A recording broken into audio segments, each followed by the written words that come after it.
Good morning at class. ये notes जो मैंने कल आपको दिए थे वो आपने नोट्स नोटबुक में राइट डाउन कर लिए होंगे। तो इसके बाद है इनका एक्सप्लेनेशन करते हैं एक बार। Rhombus rhombus is a type of quadrilateral, तो उसके बारे में पढ़ते हैं। A rhombus is a quadrilateral whose all four sides are equal in length, opposite sides are parallel to each other. एक ऐसा क्वाड्रिलेटरल जिसकी अपोजिट साइड क्या हो, पैरेलल हो, एक दूसरे की अपोजिट साइड क्या हो, पैरेलल हो, इक्वल हो लेंथ में, सारी फोर साइड जो है वो इक्वल हो लेंथ के अंदर।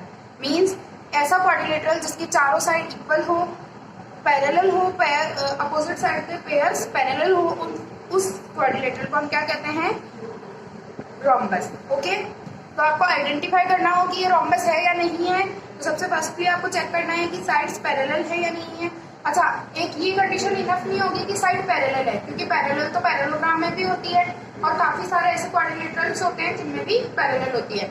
जिसकी फोर साइड्स इक्वल होंगी वही क्या होंगी, वही क्या होगा, रोम्बस। ठीक है।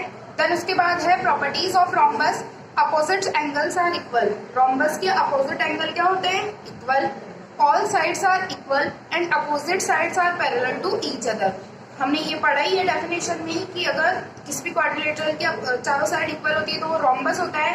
तो ये प्रॉपर्टी भी होती है रोम्बस की कि all four sides are equal and opposite sides are parallel. Okay. Diagonal bisect each other perpendicularly. जो डायगोनल्स होती है, डायगोनल क्या होती है, जो अपोजिट वर्टेक्स को ज्वाइन करती है। ऐसी स्ट्रेट लाइन जो अपोजिट वर्टेक्स को ज्वाइन करती है। तो जो डायगोनल होती है वो बाइसेक्ट करती है। बाइसेक्ट मतलब टू इक्वल पार्ट्स में डिवाइड हो जाती है। और परपेंडिकुलरली मतलब जो सेंटर पॉइंट होता है उस पर वो क्या करती है, 90 डिग्री का एंगल बनाती है चारों तरफ। मतलब जो सारे एंगल्स होते हैं वो 90 डिग्री के होते हैं डायगोनल पर। ओके, डायगोनल जहां पर मीट करती है। वापस से रिपीट करती हूँ, डायगोनल्स क्या होती है, स्ट्रेट लाइन जो कि दो अपोजिट वर्टेक्स को ज्वाइन करती है। ओके। और बाइसेक्ट क्या, बाइसेक्ट का मीनिंग होता है कि उस लाइन को इक्वल पार्ट में डिवाइड करना, टू इक्वल पार्ट्स में डिवाइड करना। और परपेंडिकुलरली सेंस 90 डिग्री का एंगल बनाना, कहां पर, जहां पर वो दोनों लाइंस मिल रही हो। ओके। तो diagonal bisect each other at 90 degree. जो रोम्बस की जो डायगोनल्स होती है वो 90 डिग्री पे मीट करती है। Okay. Sum of any two adjacent angle is 90 degree, sorry 180 degree. जो एंगल एडजस्टेंट एंगल्स क्या होते हैं, ये हमने पहले पढ़ा था कि जो एक साथ एक ही लाइन पर एडजस्ट हो रहे हैं, जैसे angle A and angle B and angle C and angle D, angle A and angle D. Okay. तो ये क्या है, एडजस्टेंट एंगल। और एडजस्टेंट एंगल का सम क्या होता है यहाँ पे, 180 डिग्री। ओके। एक स्टार लगा के यहाँ पे लिखा है अपन ने, rhombus is a special type of parallelogram. Rhombus क्या होता है, स्पेशल टाइप ऑफ पैरेललोग्राम होता है, क्योंकि पैरेललोग्राम में अपोजिट साइड इक्वल होती है, अपोजिट एंगल्स इक्वल होते हैं, अपोजिट साइड पैरेलल होती है और एडजस्टेंट एंगल का सम 180 डिग्री होता है, पर चारों साइड इक्वल नहीं होती है। तो parallelogram is rhombus is a special type of parallelogram. Rhombus को हम एक पैरेललोग्राम भी कह सकते हैं, क्योंकि रोम्बस क्या करता है, पैरेललोग्राम की सारी प्रॉपर्टीज फॉलो करता है। ओके। ये डायग्राम आपको जैसे दिखा है नोटबुक में, rhombus A B C D, इसमें A B is equals to B C है, B C is equals to C D है और C D equal to A D है। मतलब कि चारों साइड इक्वल है। और A B is parallel to C D, B C is parallel to A D. Okay. और angle C plus angle B, adjacent angle is equals to 180 degree. Angle A plus angle D is equals to 180 degree. Angle D plus angle C is equals to 180 degree. Angle A plus angle B is भी 180 degree. Okay. And opposite angles are equal, so angle A equal to angle B and angle B equal to angle D. Okay. Diagonals bisect करती है 90 degree पे, तो angle A O B is 90 degree, angle B O C is 90 degree. इस तरीके से आप सबको लिख सकते हो। और बाइसेक्ट करती मतलब A O is equals to O C और D O equal to O B. Okay. इस तरीके से आप कोई भी क्वेश्चन रोम्बस की प्रॉपर्टीज लगा के रोम्बस वाले क्वेश्चंस को सॉल्व कर सकते हो। देन उसके बाद आता है आपके रेक्टेंगल। ओके। रेक्टेंगल को पढ़ते हैं। A quadrilateral whose angles, all angles, यहाँ पे ऑल कर लेना, ऑल एंगल्स आर 90 डिग्री, जिसके सारे एंगल्स क्या हो, 90 डिग्री के हो, उसे हम क्या कहते हैं, रेक्टेंगल। ओके, प्रॉपर्टीज देखते हैं रेक्टेंगल की। All angles of rectangle are 90 degree. मतलब ये तो हमने डेफिनेशन में भी पढ़ा कि जो रेक्टेंगल होता है उसकी सारे जो एंगल्स होते हैं वो क्या होते हैं, 90 डिग्री। नेक्स्ट प्रॉपर्टी है opposite side of a rectangle are equal and parallel. Opposite side rectangle की, हमने रेक्टेंगल काफी टाइम पढ़ा है, अपोजिट साइड क्या होती है इसकी, equal and parallel. Okay, diagonals of rectangle bisect each other. Okay, bisect का मतलब इक्वल पार्ट्स में डिवाइड करना, 2 इक्वल पार्ट्स में, तो बाइसेक्ट करती है, जहां पे वो मीट करती है वहां से वो 2 इक्वल पार्ट्स में डिवाइड हो जाती है। ओके, अच्छा, diagonals of rectangle bisect each other and equal in length.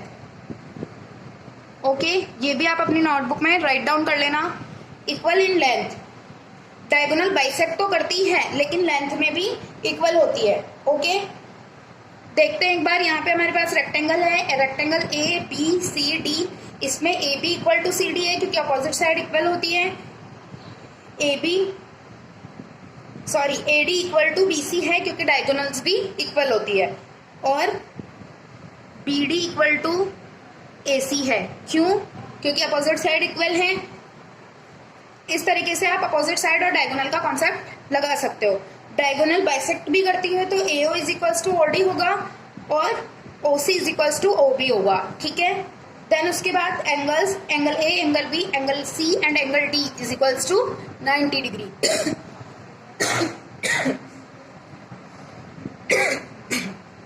ठीक है, ये यहाँ पे अपनी नोटबुक में लिख लेना, diagonals are equal in length. Okay, then उसके बाद है square. A quadrilateral whose all 4 sides are equal,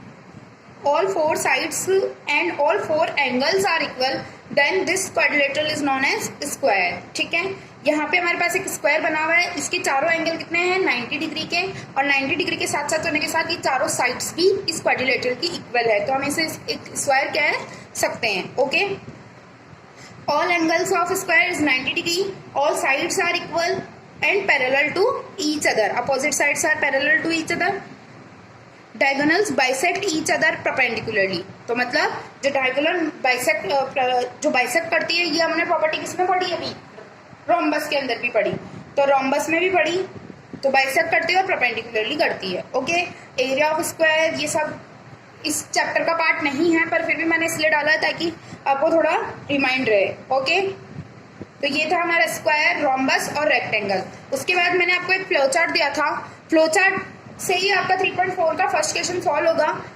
इसका सेंस है कि जो क्वाड्रिलेटरल है, सबसे पहले उनके कौन कौन से टाइप्स होते हैं और कौन से टाइप को में हम क्या क्या कह सकते हैं।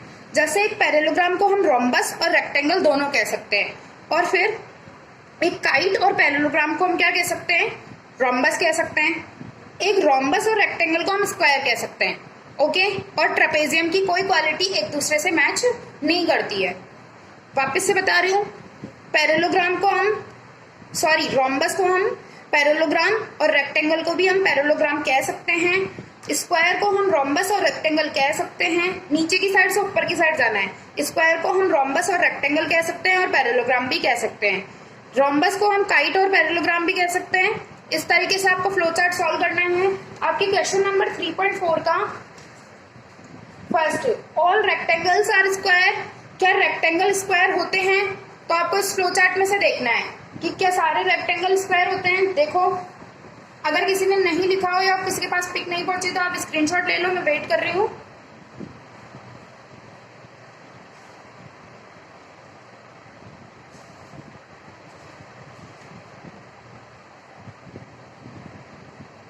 अच्छा, वापस से देखते हैं 3.4 का first question, all rectangles are square.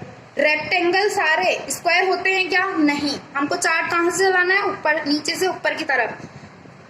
बीच में थोड़ी गड़बड़ हो गई थी तो उसको आप क्रॉस कर लेना। नीचे से ऊपर की साइड अपन को चार्ट लेना है। तो all rectangles are not square, all squares are rectangle. Okay, तो फर्स्ट वाला हमारा रॉन्ग हुआ। बी पार्ट है all rhombus are parallelogram. Rhombus parallelogram होते हैं क्या? हाँ, रोम्बस पैरेललोग्राम होते हैं, सही है। ठीक है, इसको आप ऐसे एरो बना लेना ताकि आपको कंफ्यूजन नहीं होगा। डन। तो हम कह सकते हैं कि जो सारे रोम्बस होते हैं वो पैरेललोग्राम होते हैं। इस तरीके से आप अपना फर्स्ट क्वेश्चन सॉल्व कर सकते हो। फिर भी किसी को कुछ डाउट है, 3.4 आपको सॉल्व करनी है, किसी को कुछ डाउट है तो वापस से कंसल्ट कर लेना।